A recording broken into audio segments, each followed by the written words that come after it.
What's up, everybody? This your boy Yanni back with another one.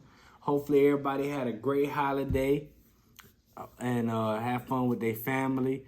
And Happy New Year's to y'all. May your New Year's be blessed, full with happiness, love, health, and money. All right, let's get to it. This is This is gonna be my top 10 reasons to fire Matt freaking Ruhle. But first, let's do a recap. All right, Matt Ruhle was signed by David Tepper. Everybody was like, "Oh, he's the most young and up and coming head coach. The New York Jets want him. The Giants want him. This, that, and the third." And it was a little hype behind him, the hype train. I didn't even really, I follow college football a good amount, and I ain't really was too impressed by Matt Ruhle. I seen what he did with Temple, seen what he did with Baylor, but I wasn't like, oh, this is a great coach. I want him to be the Panthers coach. Nope. First of all, Matt Ruhle, as of now, he is 10-20 as an NFL head coach. Horrible. In college, he was 47-43, which is a tightly above average coach, not no prolific coach. And in the games that counted, the bowl games, he was 1-2. That's an L right there, all right?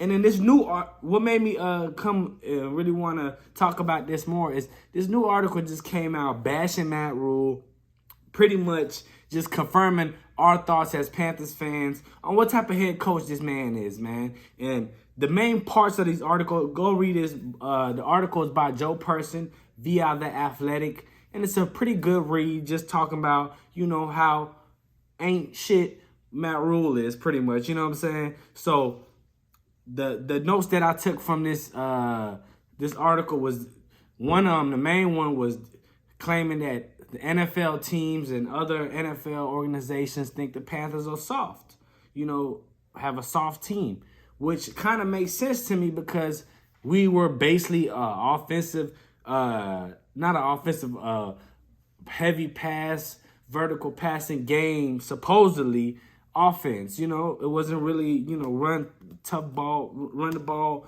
play defense. But we got the defense. We play defense, but we want to, air the ball out, which I never understood that from off going. You know what I'm saying? So, and then there was another piece about that where they said that he was in the meeting rooms or whatever, telling the players that he could have went back to college this year and made more money, but he's choosing to stay with the Panthers and build this thing up. But what type of malarkey is this, man?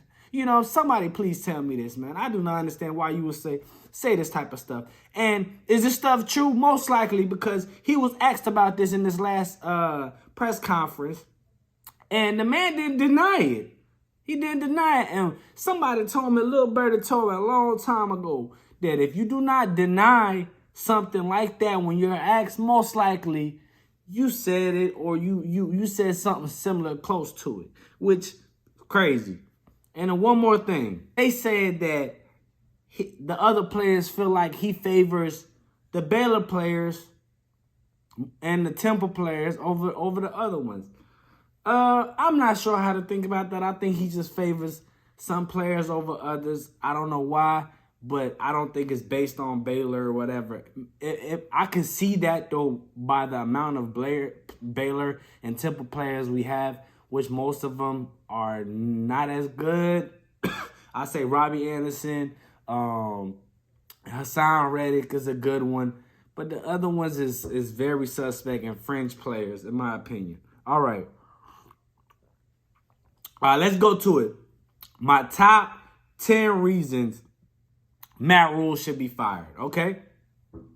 Number 1, play calling and clock management. This whole year, his play calling has been atrocious. If he's not calling the plays, I know, but he's signing them off. Once the play get called, he knows the play. He can stop it or not. Horrible.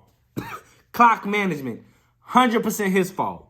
It's been too many times at the fourth quarter of games we have had maybe one timeout left. And as a sorry team as we are, we should have way more than one timeout left, knowing that we most likely going to have to try to stop the team, stop the clock, get the ball back, all of that, etc. And everybody, if you've been watching the games, you see his clock management is horrible. Too many call timeouts. Oh, if the players are not ready, that's on the coach. Okay, that ain't on the players. They say you either coach it or you let it happen. Okay. Number 2, giving a second-round pick to the Jets for Sam Darnold. Do I have to even say anymore? A second-round pick, which is really a late first-round pick, as sorry as we are, giving that for Sam Garbage Darnold. When we first got him, I was like, okay, we'll see what we do. But a second-round pick, that was a little too much, and they should have maybe gave him at best a third. To me, more likely a 4th-round pick for that. Number 3, when you signed Sam Darnold, where was the backup quarterback, the veteran backup quarterback that he can learn from, that can teach him the nuances of the NFL and help him, the veteran quarterback could help Sam Darnold, avoid certain things that he committed as a young quarterback and, get those old habits out. Where was that at? We got P.J. Walker, okay? Then Sam Darnold gets injured, P.J. Walker plays, and then they get Cam Newton. Then what was the point? You know what I'm saying? What was the point? I do not understand that at all. Okay, number 4. Excuse me. Number 4, blaming the defense every time other than blaming Sam Darnold. It was too many instances where Sam Darnold was throwing picks, fumbling the ball, doing bogus bleep, and we want to blame the defense. The defense has had a great year. We're like number 2, 3, I don't know, but we're top 5. Last time I checked. And the defense has been solid. So don't blame the defense, man. Blame the offense. Number 5, trading Perryman for like a late round pick, which I do not understand. Our run D was horrible, and Perryman just made the Pro Bowl. We could have used a linebacker like that with Shaq Thompson. Even if we had to take him out on passing downs, whatever, on like long passing downs, I understand. But come on, man, we could have used a player like that. We got him for free agency. I was like, oh, damn, that's a good pickup. And then we go and trade this man. Horrible decision. Pro Bowl. He has a Pro Bowl season with the Oakland Raiders. All right. Number 6, not playing Terrace Marshall and not playing Brady Christensen. I do not understand these moves. We drafted these dudes at the mid round, that's how you build your team, is in the mid rounds. You find them diamonds in the rough, and you find them solid starters, backup players to build your team around. And you want to see what these young guys have early, better than late, or give them time, give them some reps so you can see what they got. But obviously we did that, but now we still haven't played Terry Marshall, but now we playing in Brady Christensen. Which, in my opinion, that's because I feel like, no sources here, but I feel like big man from up top, David Tepper, came down and like, yo, why are we not playing this Brady Christensen guy, man? He looks like he has potential. He was the left tackle for Zach Wilson and BYU. Why are we not playing him? Let's see what we have. And now he's been playing. Because I don't know why we playing Cam Irvin. He looks the part, but he is boo-boo. Trash. Number 7, playing Cam too early. Why do I feel like they played Cam too early? He just came in, right? They had the 2 quarterback option thing going on. 2 quarterback system thing going on. Some college stuff with Matt Ruhle, he probably understands it a little bit more than he does NFL ball. But why the next week, after we had a great little formula that worked, it was against Arizona without Kyler Murray and D-Hop, but whatever. A win is a win in the league, right? Why would we not play Cam? Why would we go ahead and start Cam the next week after that? Which I don't understand. Let the man have some time to pick up this offense, get a little bit more time, more rhythm with his receivers and all that. We want to go ahead and play this man, start him, pretty much set him up for failure. You know what I'm saying? Which it just blows my mind. Then we haven't won a game since. All right. Number 8, calling out Cam. Why you gonna call out Cam?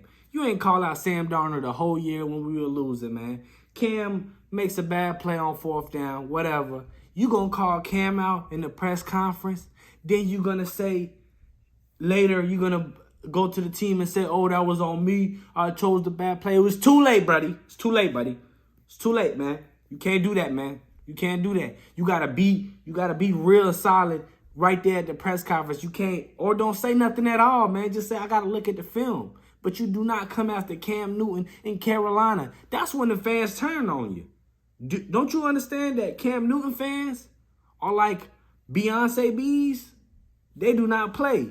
You got Cam Newton fans, then you got Carolina Panthers fans. Those are totally two different things, man. And if you don't believe me, go look at any comments that Carolina Panthers got anything to do with Cam, boy. They got his back, man. I understand, man. It brings us back to that nostalgia season. The 15-1 season, almost, won the Super Bowl. Not almost, we made it to the Super Bowl, but we got blown up. But anyway, it was a great season, and it's just memories. He's the best player in the Panthers history, man. You can't come after him, man. That's when you lost the fan base. It was over. Excuse me. All right, number 9. And I'm going to say number 9 and 10, I'm going to put those together. Because this is what we're dealing with, man. This is the type of coach we're dealing with. Number 9 and number 10 are. Number 9 is not having a backup kicker, not knowing who your backup kicker is. And 10 is, bunch these together, is having a punter who can't kick off. How does not the punter not know how to kick off? There's some receivers that know how to kick off. Certain players that know how to kick off. A punter who can't kick off, a punter who can't even attempt a field goal. It is sad. It is sad. That punter, come on, bro. I'm not even going to say your name. I ain't going to put you down. But, bro, come on. Come on. You could at least practice that on you just having fun. You chilling with the kicker. Learn how to kick, maybe. You might be needed, man. Come on, man. It just shows you the lack. The reason I left this for last, it was towards the end of the season too, but this just puts everything into perspective. Matt Ruhle does not know what he's doing. He does not understand what a coach of the NFL is supposed to be. If it was Belichick, he would have had a backup for the backup kicker to the backup to the backup. But we can't even do one. You know what I'm saying? But that's why Belichick who he is, and that's why Matt Ruhle is about to be out of here. But let's wrap this up. I hope the best for Matt Ruhle, but I think he needs to get there. You ain't got to go home, but you got to get the hell up out of here. You got to get off, man. We tired of this as Panthers, man. We're tired of losing, and this does not even look like Panthers football. We're not even fighting, man. It's a blowout. It's over. There's no trying to come back. None of that, man. No cardiac cat feel, none of that. He looking all depressed and sad at the press conferences, looking like you just woke up. Don't even talk right to the players. Passive aggressiveness, man. We're tired of it, man. We're tired. We're ready to move on with you. Get us a new coach, young quarterback. Give him a backup. Let's work on the O-line and get back right, man. But I'm ready to let go of Matt Ruhle. But let me know what y'all think. Do y'all think we need to give Matt Ruhle one more year like they saying that it's going to happen? Or go ahead and let him go? And if not, tell me either way. And if you think we need to let him go, who's the potential options that you have in mind? I have a couple. I like the offensive coordinators like Brian Leftwich, Airbnb, Airbnb. But who knows, man? You never know till these guys get in that position and lead your squad, man. I want Matt Coward, or you know what I'm saying? I want him. My fault. I want Bill Coward. But I don't think he's gonna come up off of his gig at CBS, man. But yeah, that's my opinion, man. Y'all like, subscribe, comment. Let me know what y'all think. Until next time, man. Happy New Year's. Everybody be blessed, full of love, joy, happiness, money, and all of that, man. Peace and keep pounding. I'm out.